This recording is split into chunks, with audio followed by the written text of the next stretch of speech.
6장 1절에서 7절 말씀을 교독하겠습니다. 열왕기야 6장 1절입니다. 선지자의 제자들이 엘리사에게 이르되 보소서, 우리가 당신과 함께 거주하는 이곳이 우리에게는 좁으니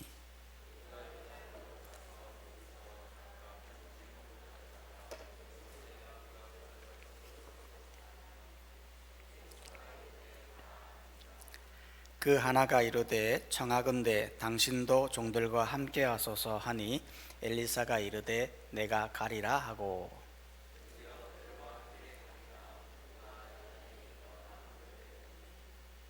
한 사람이 나무를 벨 때에 쇠도끼가 물에 떨어진지라 이에 외쳐 이르되 아아 내 주여, 이는 빌로 온 것이니이다 하니,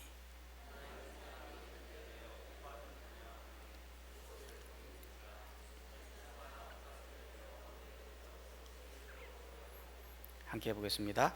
이르되 너는 그것을 집으라 하니 그 사람이 손을 내밀어 그것을 집으니라. 아멘. 우리 사랑과 함께 인사하겠습니다. 하늘 복 많이 받으세요.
할렐루야. 하나님께 영광의 박수를 드리겠습니다. 감사합니다.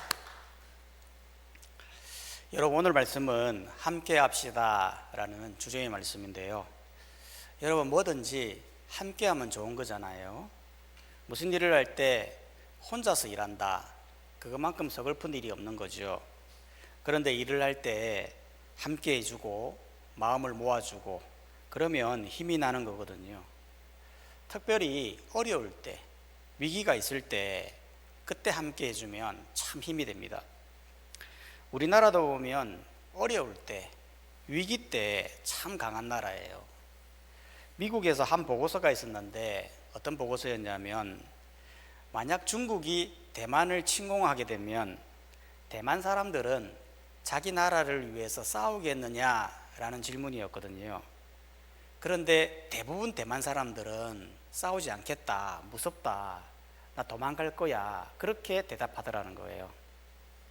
그런데 한국 사람들에게 동일한 질문을 했는데 한국 사람들은 대부분 싸우겠다, 내 나라를 지키겠다, 함께 총 들고 나가겠다, 그렇게 대답하더라는 거죠. 실제로 우리나라가요, 위기가 오면 다 함께 하거든요. 예전에 IMF가 왔을 때도 그 모으기 운동을 했고, 또 이번에 코로나가 오니까 다 함께 합심하여 이 위기를 헤쳐나가는 그런 나라다라는 거예요. 위기가 올 때에 함께하는 거 참 중요하잖아요.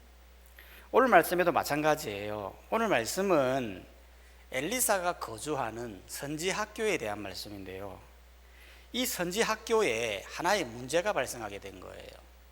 어떤 문제였냐면 자기들이 거주하는 이곳이 굉장히 좁게 된 거예요. 실제로 1절 말씀에 봐보면, 열왕기하 6장 1절 말씀에 보면, 선지자 제자들이 엘리사에게 이르되 보소서, 우리가 당신과 함께 거주하는 이곳이 우리들에게는 좁으니. 당시 엘리사가 거주하는 이 선지 학교는요, 자신의 스승인 엘리야가 세운 학교인데 그때에는 소수의 인원이었어요. 그런데 엘리사가 영감의 밥줄을 받고 엄청난 기적을 펼치면서 사람들에게 소문이 나기 시작하면서 엘리사의 지도를 받기 위해 너도 나도 몰리기 시작하면서 한순간에 이들이 거주하는 이 집이 굉장히 좁아지게 된 거예요. 사실 이거는 문제가 아니라 오히려 사실은 축복이지 않습니까? 어떻게 보면요, 공동체가 부흥을 한 거거든요. 우리도 보면 지금은 이렇게 예배를 드리고 있지만 갑자기 교회가 소문이 나와서 사람들이 막 몰린다고 생각해 보십시오.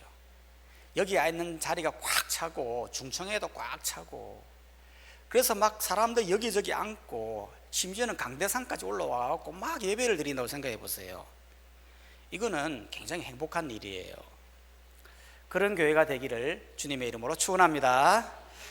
그런데 이렇게 좁아지게 된 문제가 왜 문제냐면 이때 당시에는 굉장히 어려운 시대였다는 거예요. 즉 당시 시대를 보면 이스라엘은 이방 나라의 억압 속에 있었고요, 또 이방 신들에 대한 도전이 있었으며, 무엇보다도 지금 이 시대는 배고픈 시대, 기근의 시대였다는 거예요. 실제로 열왕기하 4장에 가보면 먹을 것이 없어서 독이 든 열매를 끓여서 먹을 정도로 굉장히 어려운 시대였다는 거죠. 그래서 실제로 1절에 이 좁다라는 이 표현을 원어로 해석하면 꺽쇠로 재다, 고통을 겪다라는 뜻을 가지고 있어요. 즉 이 고통은 단순히 사람들이 몰려가지고 단순히 불편하다 이 정도를 넘어서서 사람들이 먹고 먹는 문제, 자는 문제에 있기까지 극심한 고통을 겪는 한계까지 이르는 상황에 이르렀다는 거예요. 여러분, 보통 사람들은 이런 어려운 상황이 되어지면 상황을 벗어나려고 도피하는 경향이 있거든요. 실제로 일전에 보니까요, 한 엄마가 무슨 이유인지는 모르지만 아기들을 낳았는데 아기를 낳아놓고 6살짜리, 3살짜리 아이를 놔두고 도망을 간 거예요. 그리고 나서 재혼을 했던 거죠. 그런데 무려 54년이 지나고 난 이후에 아들이 죽었다라는 소식을 듣고 갑자기 연락이 왔는데, 왜 연락이 왔느냐? 그 아들의 사망보험금 3억을 자기가 가지겠다는 거예요. 그래서 이게 말이 안 되잖아요. 한 번도 연락 없이 도망간 엄마가 보험금 때문에 연락이 오니 너무 화가 나서 그 누나가 안 된다고 했는데 이 소송이 벌어지는 바람에 법원에서 중재를 했어요. 그러면 엄마가 일정량의 금액을 가져가라, 한 2억쯤 되는 돈을 가져가라 했는데 이 엄마가 안 된다, 나는 무조건 다 가져야 되겠다라면서 계속 법정 투쟁을 하고 있는 거예요. 여러분, 어려울 때, 힘들 때 도망가고 나서는 지금 와서 무슨 엄마 행세냐라는 거죠. 지금 엘리사의 제자들도 마찬가지인 게, 아니 지금 이렇게 힘들면 마치 꺽쇠로 잰 듯한 고통이 있으면 차라리 떠나면 되지 않습니까? 사람들도 줄면 그만큼 힘든 걸 또 더 나지 않습니까? 그런데 성경에 보면요, 이들이 한 명도 안 떠나요. 그렇게 힘들고 불편함에도 불구하고 그 자리에 계속 있더라는 거예요. 그 이유는 왜 그랬을까요? 그 이유는 다른 것이 아니라 바로 이곳이 바로 하나님이 역사하는, 하나님의 말씀이 있는 예배의 자리였기 때문에 떠나지 않았다라는 거예요. 즉 엘리사의 제자들은 생각하게 된 거예요. 당시 시대가 영적으로 굉장히 타락하여 하나님의 소통이 막혀져 있는 시대인데, 그런데 유일하게 하나님과 인간이 소통하는 자리, 바로 이 엘리사의 선지 학교는 하나님이 소통하는 예배의 자리였기 때문에 아무리 배가 고파도, 아무리 힘들고 어려워도 하나님의 말씀의 자리, 이 은혜의 자리는 놓치면 안 된다라는 심정으로 끝까지 그 자리에 남아 있었다라는 거예요. 그렇기 때문에 우리도 마찬가지다라는 것이죠. 여러분, 성도는요, 아무리 어려워도요, 어떤 상황에 놓여져도요, 말씀의 자리를 떠나면 안 돼요. 말씀의 자리는 무조건 지켜야 되는 거예요. 성도들이 조금만 힘들면 교회를 떠나잖아요. 재정이 어렵다고 떠나고, 목사가 마음에 들지 않는다고 떠나고, 갈등의 소지만 있으면 떠나고, 이번에는 코로나 오니까요, 얼마나 많은 사람들이 떠났습니까? 한국교회 거의 30%나 되는 사람들이 한 번 떠나고 안 돌아와요. 여러분, 이 세상에 다 떠나도 돼요. 근데 하나님 말씀이 있는 예배의 자리는 무조건 떠나면 안 돼요. 왜냐하면 그 자리를 떠나는 순간 그 사람에게는 어마어마한 재앙이 되는 거예요. 여러분, 우리가 드리는 이 자리는 정말 영광스러운 자리예요. 하나님의 말씀이 임재하는, 하나님과 인간이 소통하는 어마어마한 자리가 이 예배의 자리이기 때문에 성도는 어려울 때일수록 더더욱 이 예배의 자리를 사모하고 이 자리를 놓치면 안 된다라는 것입니다. 그렇게 이 예배의 자리를 철저하게 사수하는, 우리 지켜내는 우리 모든 성도님들 다 되시기를 주의 이름으로 축원합니다. 이렇게 엘리사가요, 이 선지학교에 사람들이 많이 몰리면서 이게 쫓게 되었는데요, 사람들은 이걸 어떻게든 해결해야 되잖아요. 그래서 어떻게 해결하려고 노력했냐면, 그게 2절 3절에 잘 기록되어 있는데요, 열왕기하 6장 2절 3절을 보면, 우리가 요단으로 가서 거기서 각각 한 제목을 가져다가 그곳에 우리가 거주할 처소를 세우사이다 하니 엘리사가 이르되 가라 하는지라.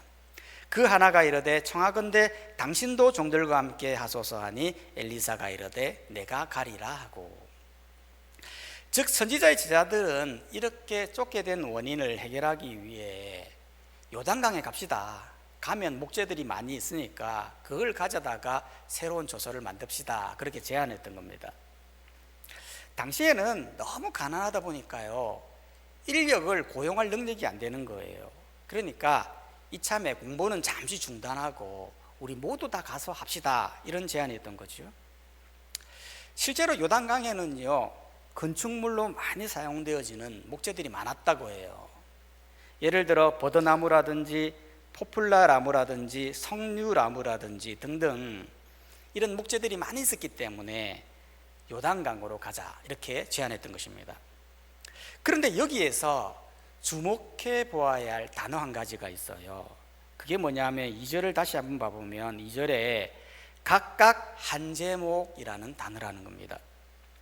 즉 당시 성지 생도가요, 최소 200명 이상이거든요. 이 200명 이상의 사람들이 다 가서 한꺼번에 가는데 각각 한 제목씩만 가져오자는 거예요. 아니, 우리가 생각할 때는 집을 지으려면 사실 재능 있는 사람들을 데리고 가야 되잖아요. 나무 잘 베는 사람, 못질 잘하는 사람, 힘 좋은 사람, 뭐 이렇게 해서 선별해 가야 효율적이거든요. 그런데 그냥 다 가자는 거예요. 그리고는 한 제목씩만 가지고 오자는 거죠. 이거는 엘리사도 예외가 아니었어요. 실제로 엘리사 보고 갑시다라고 하니까 엘리사가 그래 나도 가겠다 그렇게 말했지 않습니까? 아니, 왜 집 잘 짓는 사람들만 데려가도 될 것 같은데 왜 굳이 다 함께 가는 걸까요? 그거는 함께 동참하여 같이 땀을 흘려야 그게 진정한 공동체의 모습이라는 걸 보여주기 위함이에요. 실제로 여러분, 우리가요 일을 해보면요, 혼자 일할 때하고 같이 일할 때하고 너무 다르잖아요. 교회에서도 보면 혼자 일할 때 보면요, 막 혼자서 일할 때 진짜 딱 나 혼자 일하면요 굉장히 서글프거든요. 혼자 청소하고 혼자 만들고 그러면 하다가도 마음이 지쳐요. 진짜 사명감 없이는 일을 못하는 거예요. 그런데 혼자서 일하는데요 갑자기 사람들이 오는 거예요. 아, 도와줄게요 하면서 막 오죠. 그럼 갑자기 또 힘이 나요. 일이 힘이 들다가도 사람들을 보자마자 새로운 힘이 생기고 그렇게 되는 거예요. 왜 그런 거예요? 함께 해주는 그 마음이 너무 이쁜 거죠. 전도할 때도 보면요, 전도하러 갑시다 할 때 아무도 안 와요. 그러면 사명감을 하면서도 힘이 빠져요. 그런데 전도하겠다는 사람들이 막 오잖아요. 그러면 막 힘이 생겨요. 왜 힘이 생길까요? 그건 하나님이 다 그렇게 만들어 놓았기 때문에 그런 거예요. 여러분, 예수님을 한번 봐보십시오. 예수님이 사역하실 때에 제일 먼저 무엇을 하시던가요? 먼저 팀을 만들어요. 즉 제자들을 찾아다니면서 12제자의 팀을 만들더라는 거예요. 아니, 예수님이 혼자서 일을 못해서 그렇습니까? 아니죠. 예수님은 충분히 혼자서 하실 분이죠. 어떻게 보면요, 팀 만들면요 더 거추장스러워요. 일일이 다 교육해야 되고요, 일일이 그들 다 챙겨줘야 되고요, 불편한 게 한두 가지가 아니에요. 그런데 왜 함께 하시는 겁니까? 왜 팀을 만드시는 겁니까? 함께 일할 때 하나님의 공동체가 주는 그 유익, 그 하나님의 공동체가 얼마나 소중한가를 보여주기 위함이었던 거예요. 엘리사도 봐보십시오. 여러분, 사실 엘리사가요 지금 나무하러 갈 때가 아니잖아요. 지금 자기의 서성인 엘리야가 세운 선지학교가요 무려 3군데예요. 그걸 매일 순회하면서 말씀 전하고 교육해야 되는 거거든요. 얼마나 바빠요. 그래서 열왕기 하 4장에 보면요, 수넴 여인이 엘리사를 위하여 책상과 방을 만들어 주었어요. 왜 그랬어요? 말씀 준비로 바쁘니까 그렇게 책상을 만들어 줄 정도였어요.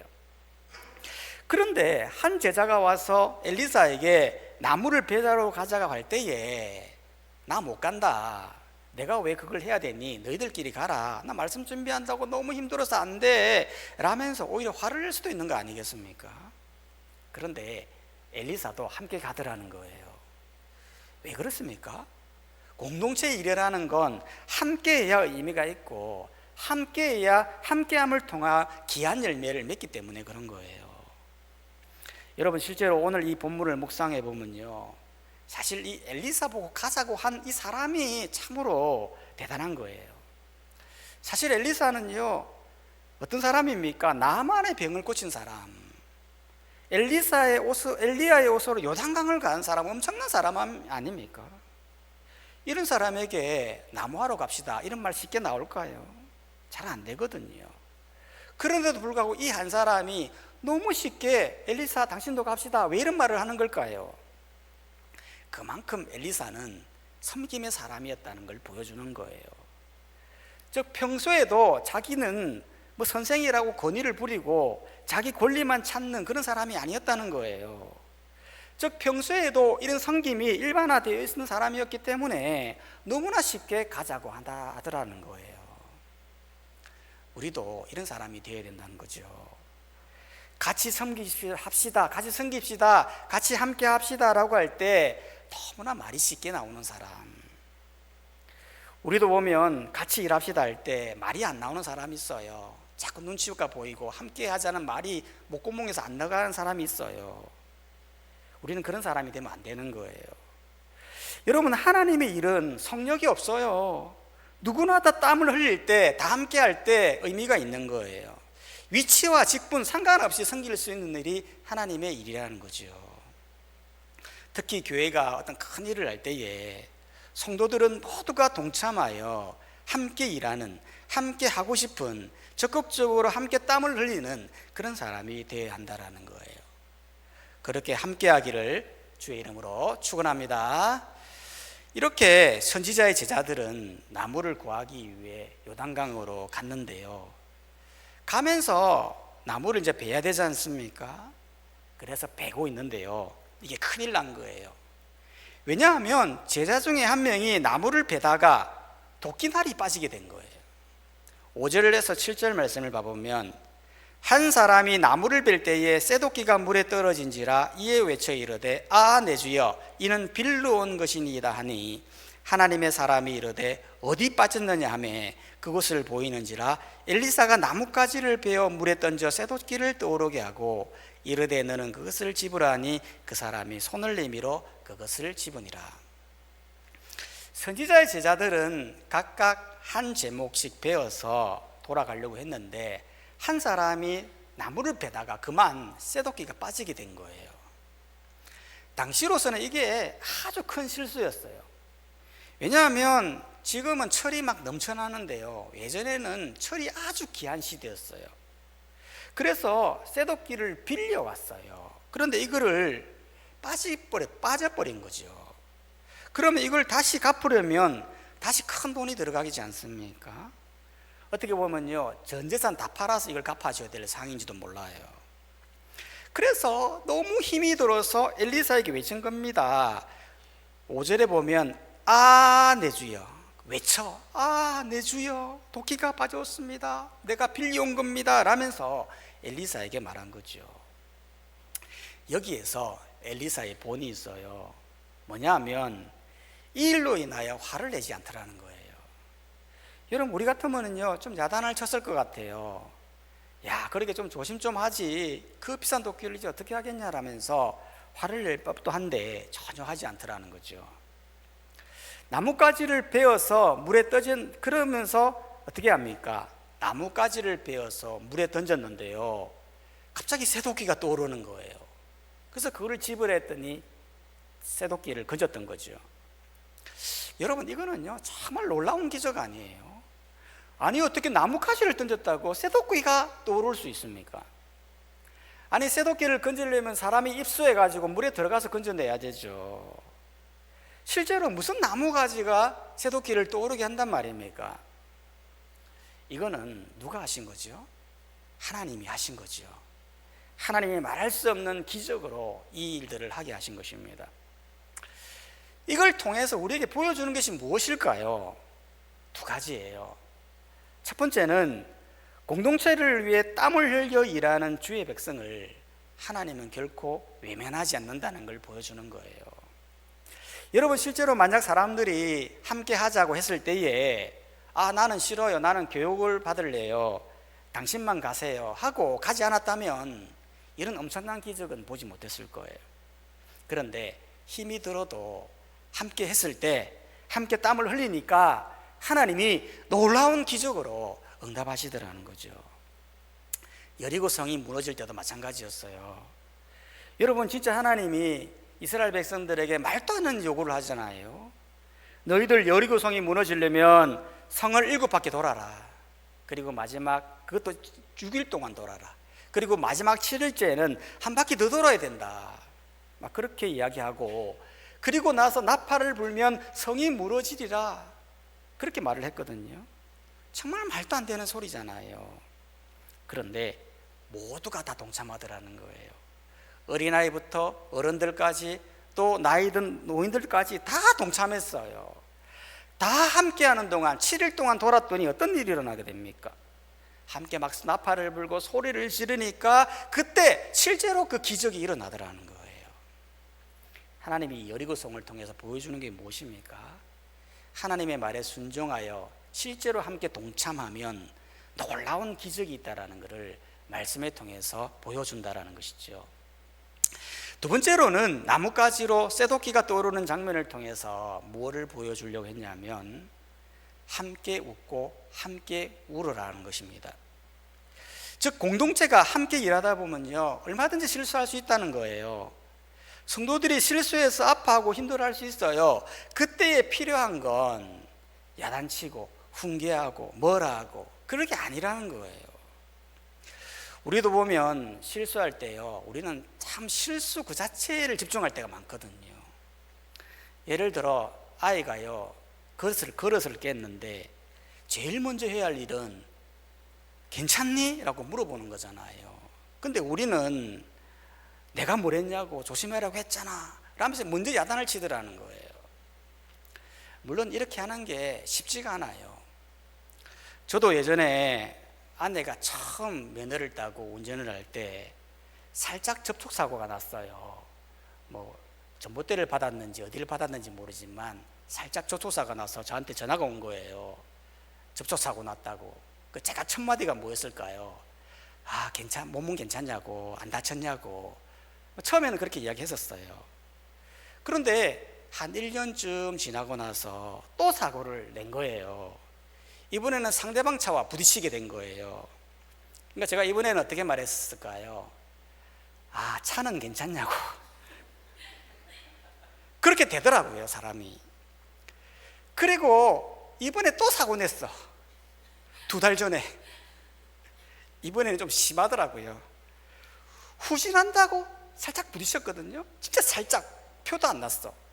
그런데 그 부딪힌 그 부부가요, 아프다고 병원에 15일 동안 입원해가지고요, 무려 700만 원이 나왔다는 거예요. 물론 보험 처리 다 했기 때문에 우리가 들어가는 건 없는데, 제가 그 말 듣고 너무 어이가 없는 거 있잖아요. 어떻게 700만 원이 나오는지. 그래서 제가 아내에게 뭐라고 말했을까요? 내가 운전 좀 조심하라고 했잖아. 그렇게 많이 나오더라고요. 이게 쉽게 이렇게 안 되더라고요. 그런데 엘리사는 다른 거예요. 여러분, 엘리사는요, 이런 실수 앞에 전혀 화내지 않고 문제의 근원으로 나아가 문제를 해결하더라는 거예요. 즉 엘리사의 마음은 어떤 마음이 있었던 건가요? 같이 아파하고 같이 웃는 그런 마음이 있었던 거예요. 여러분, 우리 마음에 이런 마음이 필요합니다. 성도로서의 가장 중요한 마음이죠. 함께 웃고 함께 울 수 있는 마음. 저는 개인적으로 분당 우리 교회 이천수 목사님을 굉장히 존경해요. 저는 잘 모르겠는데 제가 이천수 목사님을 많이 닮았다 하더라고요. 얼굴이 닮은 게 아니라, 설교를 닮은 게 아니라 목소리가 닮았대요. 약간 하이톤 있잖아요. 하면서 약간 하이톤, 그런 목소리가 조금 닮았대요.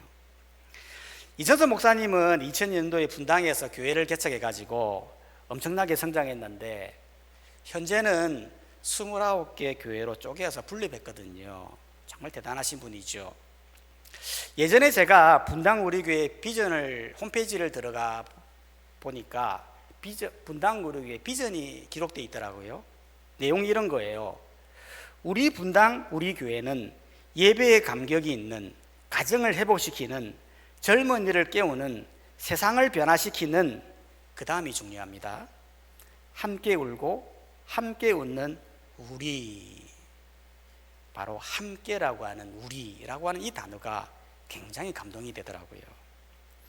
즉 성도는 함께 웃을 때 웃을 수 있고 함께 울 때 울 수 있는 그런 의식이 중요하다라는 것이죠.